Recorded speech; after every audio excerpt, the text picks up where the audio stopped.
નમસ્તે વિદ્યાર્થી મિત્રો, welcome back to image in physics. આજે આપણે ઓર્બિટ ઇક્વેશન વિશે ચર્ચા કરવાની છે. ક્લાસિકલ મિકેનિક્સમાં આપણે જે ટોપિક છે નેક્સ્ટ એ આપણો ઓર્બિટ ઇક્વેશન છે, એની આપણે અત્યારે ડિસ્કશન છે એ કરવાનું છે. તો સૌથી પહેલાં ઓર્બિટ ઇક્વેશન છે એ પહેલાં તો જોવા જઈએ તો એ ઘણું બધું થોડો લેન્ધી ટોપિક છે, પણ એટલે કે એમાં મેથેમેટિકલ સ્ટેપ વધારે છે ઘણા બધા. આમ તો તમે જુઓ તો ક્લાસિકલના દરેક જે ટોપિક છે એ બધા જ ઘણા બધા મેથેમેટિકલ સ્ટેપવાળા જ છે, પણ આ ટોપિક છે સ્પેશિયલી એમાં પણ તમારે ઘણું બધું ડેરિવેશન કરવાનું આવે છે, ઘણા બધા સ્ટેપ્સ છે. તો આપણે બે પાર્ટમાં ડિવાઈડ કરશું, એટલે ફર્સ્ટ પાર્ટ છે એ કમ્પ્લીટ થાય ત્યાં સુધીમાં એ તમારો ફર્સ્ટ પાર્ટ થયો. સેકન્ડ લેક્ચર છે તો એમાં સેકન્ડ પાર્ટ છે એ હું કવરઅપ કરીશ. એક સાથે આપણે બધું જ નથી કરી નાખવું, એટલે તમે જેમ હું લેક્ચર મૂકું છું એ જ પાર્ટમાં તમે એ જ રીતે યાદ રાખો તો તમને વધારે એ સમજાશે. પ્લસ એ કે આ જે વર્ડ ફાઇલ છે એ ઇક્વેશન્સ છે એમાં બધા બનાવેલા છે, એટલે એ હું તમને સેન્ડ કરીશ, એટલે એ તમે એમાંથી જ લર્ન છે એ કરી શકો. પણ ડિવાઈડ કરીને કરશો તો તમને વધારે થોડું ઇઝી રહેશે.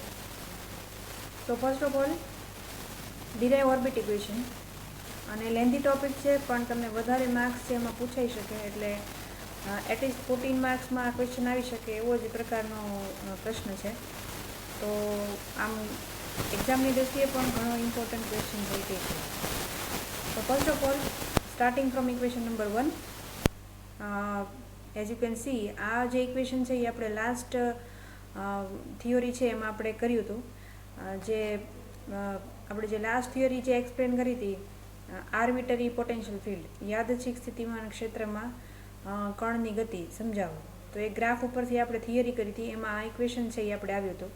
μr double dot is equal to F of R plus L square upon mu R cube. So ત્યાંથી સ્ટાર્ટ કરવાનું છે. So this is your equation number 1. Now let us introduce 1 upon r is equal to u. It is only the તમારે suppose કરવાનું છે 1 upon r is equal to u. નાવ આનું differentiation કરીએ with respect to theta, તો થશે du by D theta is equal to minus 1 upon r square, because આરનું કરો એટલે -1 થાય, તો અહીંયા થશે -1 upon r square dr by D theta. Now divide dr and d theta, divide and multiplied with dt. So dt થી multiply પણ કર્યું અને dt થી ડિવાઈડ પણ કર્યું, એટલે અહીંયા થઈ ગયું -1 upon r square dr by dt and dt by d theta. So dr by dt is r dot and dt by d theta is theta dot. તો આપણે અહીંયા સુધી હતા -1 upon r square r dot upon theta dot. Now simplify કરીએ આ ઇક્વેશનને. સો du by d theta is equal to minus r dot upon r square into theta dot. So this is equation number 3. Now you already know L is equal to mu r square theta dot. So r square theta dot ને subject of formula બનાવીએ તો થશે L upon mu. સો R square theta dot તમે જુઓ તો અહીંયા equation number 3માં ડિનોમિનેટરમાં છે નીચે. સો ડિનોમિનેટરમાં આર સ્ક્વેર થીટા ડોટ છે એની જગ્યાએ આપણે મૂકવાનું છે એલ અપોન મ્યુ, પણ મૂકીએ એટલે એનો વ્યસ્ત થાય, એટલે ઇક્વેશન છે from equation number 3 du by D theta is equal to minus mu by L into R dot. Now second order differentiation લેવું હોય d2u by D theta square is equal to D by D theta into bracket du by D theta એમ થશે. So du by D theta already find કરેલું છે minus mu by L R dot, તો આની જગ્યાએ આપણે મૂકી દઈશું minus mu by L R dot. D by D theta છે એ એઝ ઇટ ઇઝ રાખવાનું છે. Now next divide and multiplied with dt. તો અહીંયા તમે જુઓ તો ફરીથી પાછું આપણે dt થી ડિવાઈડ અને મલ્ટીપ્લાય કર્યું, divide and multiplied with dt. આ જે સેકન્ડ સ્ટેપ છે dt બાય ડી થીટા એને આગળ લઈ લીધું અને d બાય dt છે એ આ ઇક્વેશનને એટલે કે આ જે બ્રેકેટ છે એની સાથે લેવાનું છે. તો d by dt of minus mu by L R dot. નેક્સ્ટમાં minus mu by L dt by D theta, mu by એલને બહાર લઈ લઈએ, dt બાય ડી થીટા છે એ સેમ રાખવાનું છે. સો અહીંયા D R dot by DT, D R dot by DT રહેશે. ડી આર ડોટ બાય ડીટીનું એટલે કે પાછું ડિફરન્શિએશન કરો એટલે અહીંયાથી જે આર ડબલ ડોટ, એટલે અહીંયા આર ડબલ ડોટ આવ્યો, બરાબર. અને અહીંયા ડીટી બાય ડી થીટા છે એ થશે 1/θ dot. So minus mu by L 1/θ dot and R double dot. Now આ જે ઇક્વેશન હતું એ કોના બરાબર હતું? d2u by D theta square. So d2u by D theta square is equal to minus mu by L R double dot upon theta dot. Again L is equal to mu r square theta dot. Theta dot is subject of formula. So L upon mu r square. Again from this equation d2u by d theta square is equal to minus mu by L as it is, r double dot as it is. Theta dot છે એની જગ્યાએ મૂકશું L upon mu r square. L upon mu r square. આને mu R સ્ક્વેરને અંશમાં લઈ જઈએ તો અહીંયા થઈ જશે માઇનસ મ્યુ સ્ક્વેર, બિકોઝ અહીંયા ઓલરેડી મ્યુ છે, mu square R double dot upon L square, right. Now R double ડોટને સબ્જેક્ટ ઓફ ફોર્મ્યુલા બનાવો તો આ દરેક જે સ્ટેપ્સ છે એ તમારે લેફ્ટ હેન્ડ સાઈડ લઈ જવાનું થાય અને ત્યાં આગળ d u by D theta, d2u by D theta square છે એટલે એની સાથે મલ્ટીપ્લાય થશે, પણ આ એનું ઇન્વર્સ થશે એટલે minus L square upon mu R square d2u by D theta square R double dot is equal to r double dot, that means acceleration છે, બરાબર. એટલે આર ડબલ ડોટની જે ઇક્વેશન ફાઇન્ડ કર્યું એ એક વન ટાઈપ ઓફ એક્સલરેશન થયું.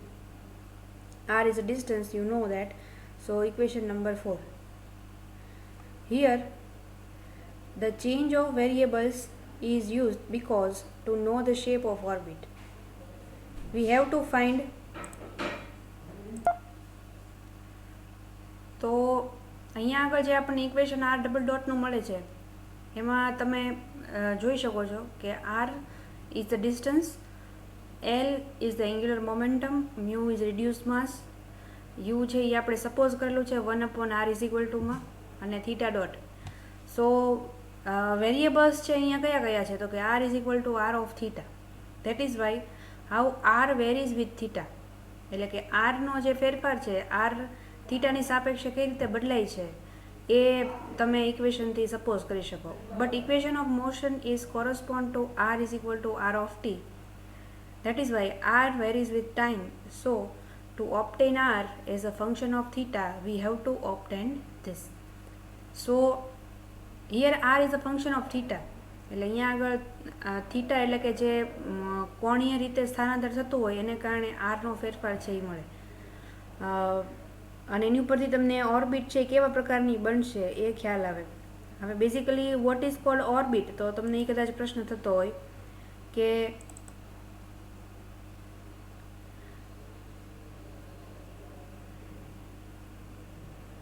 તો mathematically તમે જુઓ તો આપણને ટોટલ આ રીતે 4 પ્રકારની ઓર્બિટ છે એ મળી શકે: સર્કલ, ઇલિપ્સ, પેરાબોલા અને હાઇપરબોલા. અને એના ઉપરથી તમે અલગ અલગ છે એ શેપ નક્કી કરી શકો ઓર્બિટનો. એની માટે એની જે એસેન્ટ્રિસિટી છે, ઉત્કેન્દ્રિતા જેને ગુજરાતીમાં કહીએ, એ બહુ જરૂરી છે. એસેન્ટ્રિસિટીની વેલ્યુ છે એ બધી જ ઓર્બિટ માટે અલગ અલગ પ્રકારની હોય.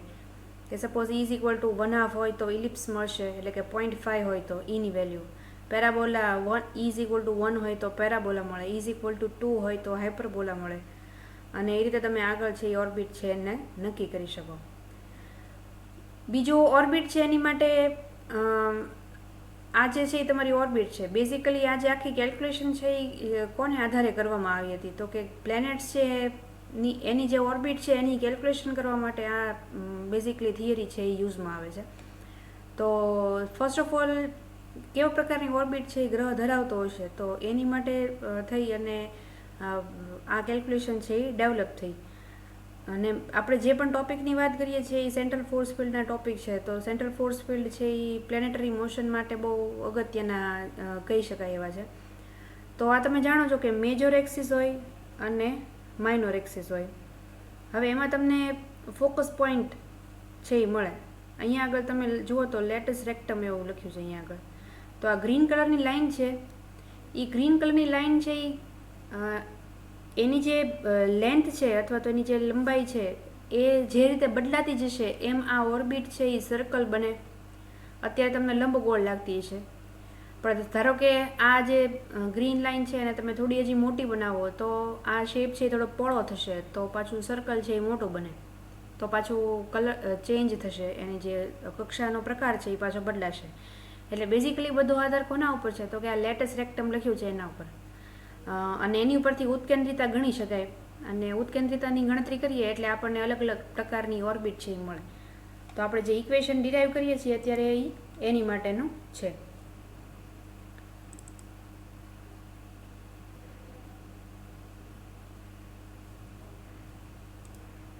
હવે અહીંયા તમે જુઓ તો આ એક નાની એવી ફિગર છે. થોડું આ ઈની વેલ્યુ છે એ જે ધીરે ધીરે બદલાતી જશે. પહેલાં સર્કલ છે, જો એ 0 હશે તો સર્કલ હોય, પછી 0.5 એટલે ઇલિપ્સ, 1 થશે એટલે પેરાબોલા, પછી હાઇપરબોલા, અને પછી straight line. Ellipse, circle, ellipse, parabola 1 એટલે, પછી હાઇપરબોલા, અને પછી સ્ટ્રેટ લાઇન. તો એ કોના ઉપર આધારિત છે? તો કે આ જે પોઈન્ટ છે રેડ કલરનો જેને ફોકસ કીધું છે, એ ફોકસથી આ બ્લુ કલરની જે લાઇન છે આ જે છે તમે આ શેપ ધીરે ધીરે બદલાય છે, જો જેને આપણે લેટેસ્ટ રેક્ટમ કીધું હમણાં, ગ્રીન કલરની લાઇન. તો એના ઉપરથી અલગ અલગ પ્રકારની ઓર્બિટ છે એ બનતી હોય છે. તો આ એક ખાલી ફોર એક્ઝામ્પલ છે એ મેં તમને અત્યારે બતાવ્યું. So let us continue. So now substitute the values of 4, 3 and 2 in equation number 1. So 4 is r double dot, 3 du by d theta, and this is 1 upon r. So આ બધી જ values છે એ તમારે અહીંયા ઇક્વેશન નંબર 1માં સબસ્ટિટ્યુટ કરવાની છે. સો substitute કરીએ એટલે વેલ્યુઝ આવશે, જો આ ઇક્વેશન આવડું આ છે આપણી પાસે. આર ડબલ ડોટનું ઇક્વેશન આપણે આ ફાઇન્ડ કર્યું એ અમે અહીંયા સબસ્ટિટ્યુટ કર્યું. Is equal to F of r. So 1 upon R is equal to u હતું, તો r is equal to 1 upon u થશે, એટલે અહીંયા 1 અપોન યુ મૂક્યું, પ્લસ આ જે છે એ એઝ ઇટ ઇઝ રાખવાનું, L square upon mu R cube. Now next સ્ટેપમાં આપણે થોડું સિમ્પ્લિફાય કરીએ. અહીંયા આગળ જે મ્યુ છે એને બ્રેકેટમાં મલ્ટીપ્લાય કરો એટલે અહીંયાથી એક મ્યુ કેન્સલ થઈ જશે. સો અહીંયા થશે minus L square upon mu R square D two you by D theta square is equal to F into bracket 1 upon U plus L square upon mu R cube. Now multiply both the sides with minus mu R square upon L square. બંને બાજુ mu R square upon L square માઇનસથી multiply કરવાનું છે. તો તમે જુઓ તો અહીંયા લેફ્ટ હેન્ડ સાઈડે મલ્ટીપ્લાય કરશો એટલે આ ફર્સ્ટ જે સ્ટેપ છે દેટ ઇઝ કેન્સલ આઉટ. તો અહીંયા ખાલી રહેશે d two you by D theta square is equal to, અહીંયા એ સ્ટેપ છે ઇન્ટ્રોડ્યુસ થાય એટલે અહીંયા સ્ટેપ છે મેં મૂક્યું છે minus mu R square upon L square F of 1 upon u minus, અહીંયા કેન્સલ આઉટ થાય એટલે એલ સ્ક્વેર કેન્સલ થઈ જાય, મ્યુ આર સ્ક્વેર કેન્સલ થઈ જાય એટલે માઇનસ 1 અપોન આર છે એ બાકી રહે.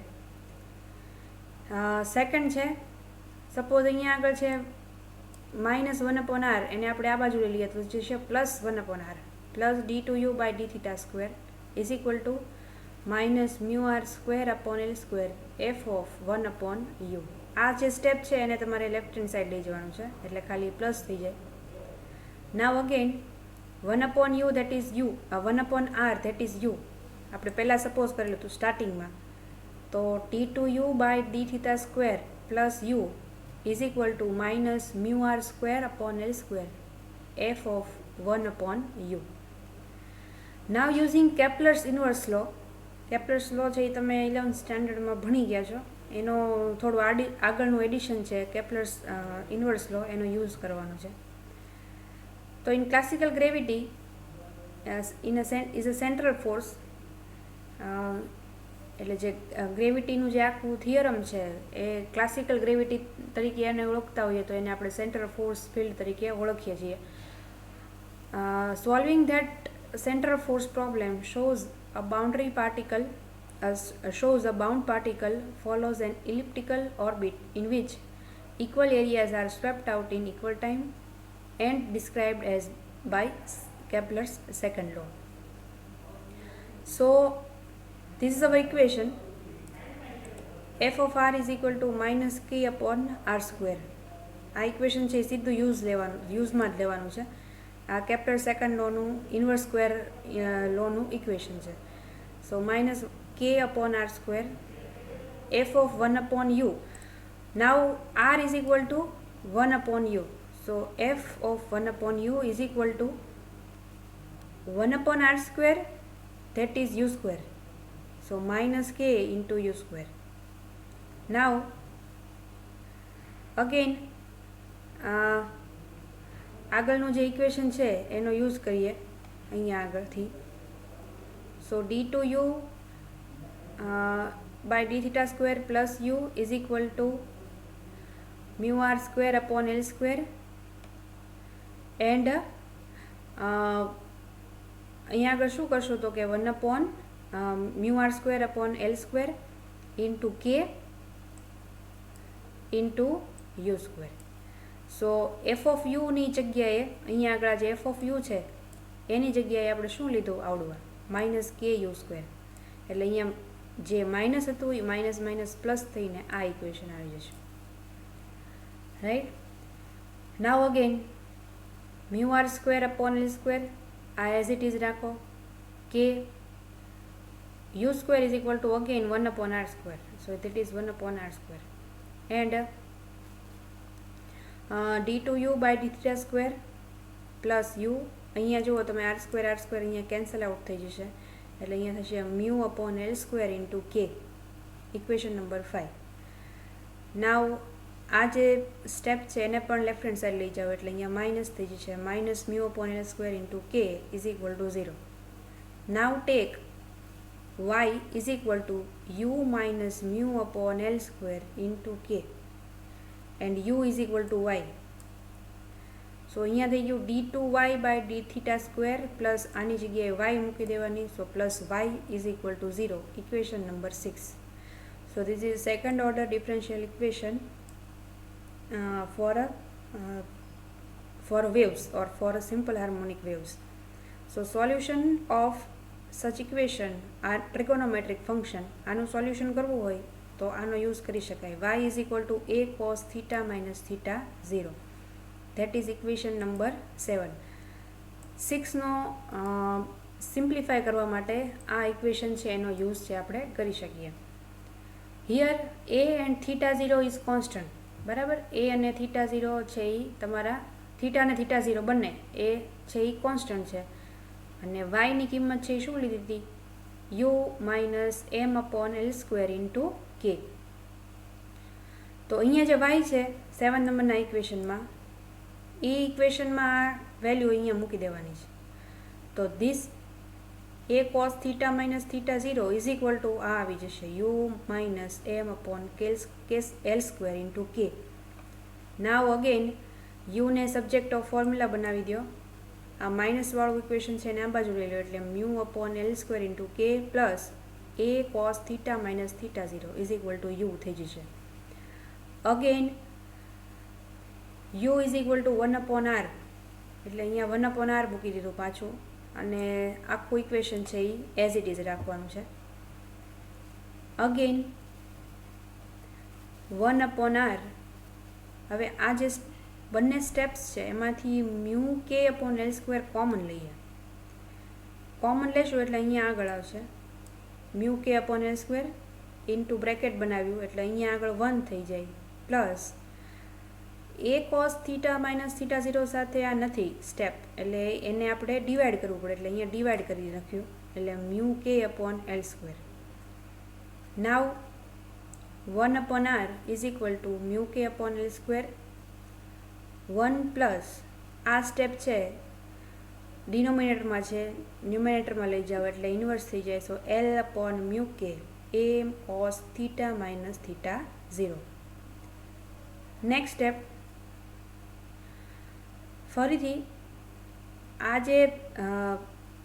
જે સ્ટેપ છે એને તમારે એલ અપોન મ્યુ કે થી મલ્ટીપ્લાય કરવાનું છે બંને સાઈડ, લેફ્ટ અને રાઈટ સાઈડ. તો left side L upon mu કે થી મલ્ટીપ્લાય કરો એટલે એલ અપોન આર ઓલરેડી હતો જ, એટલે એલ અપોન આર મ્યુ કે ઇઝ ઇક્વલ ટુ અહીંયા મલ્ટીપ્લાય કરો એટલે આ કેન્સલ થઈ જાય, એટલે ઇન્ટુ બ્રેકેટમાં શું રહેશે, ખાલી 1 plus L square upon mu K A minus A cos theta minus theta 0. Now in next step આપણે શું કરશું તો કે ફરીથી પાછું આ જે છે એલ એટલે કે અંશ અને છેદ બંનેને મ્યુ કે થી ડિવાઈડ કરવાના છે. તો એલ અપોન મ્યુ કે અને છેદમાં પણ આર મ્યુ કે અપોન મ્યુ કે, તો અહીંયાથી મ્યુ કે કેન્સલ થઈ જશે, એટલે અહીંયા ઇક્વેશન રહેશે એલ અપોન મ્યુ કે upon R is equal to 1 plus L square mu K A cos theta. So this is our final equation for first part. બરાબર, પહેલું ઇક્વેશન મળ્યું ફર્સ્ટ પાર્ટ માટેનું. આ ઇક્વેશન છે એને આપણે આ એક સ્ટાન્ડર્ડ ઇક્વેશન સાથે કમ્પેર કરવાનું છે. Now equation of conic section. Conic section એટલે મેં તમને જે પેલું બતાવ્યું હમણાં લેટસ રેક્ટમ ફાઇન્ડ કરવા માટેનું. તો આ ઇક્વેશન છે l upon R is equal to 1 plus sigma cos theta, 1 plus sigma cos theta, જ્યાં એલ શું છે તો કે એલ છે એ સેમી લેટસ રેક્ટમ તરીકે ઓળખવામાં આવે. આ જે છે એમાં અડધું હોય એને સેમી લેટસ રેક્ટમ તરીકે ઓળખવામાં આવે. તો એ એલની વેલ્યુ છે એ થઈ. તો L is equal to semi latus rectum, પણ હવે આપણી પાસે એલની વેલ્યુ આ જે ઇક્વેશન છે 9 નંબર એને આની સાથે કમ્પેર કરવાનું છે 8 સાથે. તો તમે જોતા જાઓ તો અહીંયા એલની વેલ્યુ છે સ્મોલ એલ, એની જગ્યાએ ઇક્વેશનમાં શું છે તો કે એલ અપોન મ્યુ કે. તો સેમી લેટસ રેક્ટમ આપણું આ થયું L upon mu K. Latus that means side, અહીંયા મેં થોડું સિમ્પ્લિફાય કર્યું છે. Rectum that means straight. Half the latus rectum is called semi latus rectum. Half the latus rectum એટલે મેં કીધું ને કે આ ગ્રીન લાઇન છે તો અહીંયા જે આ બ્લેક કલરનું પોઈન્ટ છે ત્યાંથી આટલી લાઇન ગણો તો અડધી થઈ, એને સેમી લેટસ રેક્ટમ તરીકે ઓળખવામાં આવે. પછી સિગ્મા છે તો એને એસેન્ટ્રિસિટી કહેવાય, જેને ગુજરાતીમાં કહીએ તો ઉત્કેન્દ્રિતા કહેવાય. તો આની જગ્યાએ અત્યારે ઇક્વેશનમાં શું છે તો કે L upon L square upon mu કે. તો સોરી એલ સ્ક્વેર એ અપોન મ્યુ કે. એ છે એ તમારો કંપ વિસ્તાર છે, એમ્પ્લિટ્યુડ બતાવે છે. તો એલ સ્ક્વેર એ અપોન મ્યુ કે. અને all the types of conic sections arrange with increase in એસેન્ટ્રિસિટી. એટલે તમે સપોઝ કે જુઓ તો અહીંયા આગળ એલ મ્યુ કે ઇન્ટુ એ, તો એંગ્યુલર મોમેન્ટમ કે પણ કોન્સ્ટન્ટ છે, મ્યુ છે એ રિડ્યુસ માસ દેખાડે છે, તો કંપ વિસ્તાર છે, તો આની ઉપરથી તમે સિગ્માની વેલ્યુ છે એ નક્કી કરી શકો. તો આ થઈ ગયું તમારું ઇક્વેશન. એના ઉપરથી સેમી લેટસ રેક્ટમ ફાઇન્ડ કરી શકાય, એસેન્ટ્રિસિટી પણ ફાઇન્ડ કરી શકાય, અને એના ઉપરથી ઓર્બિટ છે એનો શેપ છે નક્કી કરી શકાય. અત્યારે આ જે કર્યું છે એ અત્યાર સુધીનું, એટલે આની પછી હજી આપણી પાસે છે થોડું ડેરિવેશન, પણ આ એક પાર્ટ છે અહીંયા સુધીનો આપણે કવર કર્યો. હવે આની પછીનો જે પાર્ટ છે એમાં ફરીથી અલગથી પ્રૂવ કરેલું છે ઇક્વેશન મળશે, પાછું એસેન્ટ્રિસિટીનું જ મળશે, અને પાછી એને તમારે કમ્પેરિઝન આની સાથે જ કરવાની છે એલ અપોન આર વાળી ઇક્વેશન સાથે. બટ થોડું ડેરિવેશન હજી પાછું થોડું જુદા પ્રકારનું છે. ક્વોડ્રેટિક ઇક્વેશન લીધું, ને આ જે મેં તમને કરાવ્યું હતું આ ઇક્વેશન થીટા માઇનસ થીટા 0 એનો યુઝ કરીને ફરીથી પાછું ડેરિવેશન કર્યું, પણ એ આપણે નેક્સ્ટ લેક્ચરમાં કરશું. આ કોપી છે એ હું તમને સેન્ડ કરી દઉં, અથવા તમારી પાસે આમ તો મેં મોકલેલું પણ છે મેઇન સબ્જેક્ટના સ્ટુડન્ટને, તો તમારી પાસે હશે તમે કમ્પેરિઝન કરીને જુઓ અને લખો તમારી નોટમાં. લખશો નહીં તો તમને ટૉપિક છે એ નથી આવડવાનો, એટલે તમે લખતા જાઓ અને આની કોપી કાઢી પ્રિન્ટ આઉટ કાઢીને તમે સાથે જોતા જાઓ તો તમને ટૉપિક છે થોડો યાદ રહેશે. અદરવાઇઝ આમાં ઘણી બધી ભૂલો ઘણા બધા ટાઈમથી બધા કરતા હોય છે. ટોટલ ઇક્વેશન છે એ ઘણી વખત ક્વેશ્ચન આન્સર પેપરમાં લખી નથી શકાતું, કારણ કે ઘણું બધું લેન્ધી છે અને પ્રેક્ટિસ ન કરી હોય આપણે એટલા માટે. તો ઇટ ઇઝ બેટર કે તમે તમારી રીતે ટ્રાય કરી અને એને ડિરાઈવ કરી અને લખવાની પ્રેક્ટિસ છે એ કરો. સો અત્યારે આ એક પાર્ટ છે અત્યારે પૂરો કરું છું, પછી લગભગ આવતીકાલે અથવા તો એની પછીના દિવસે હું બીજો પાર્ટ છે એ આ મૂકીશ આનો જ.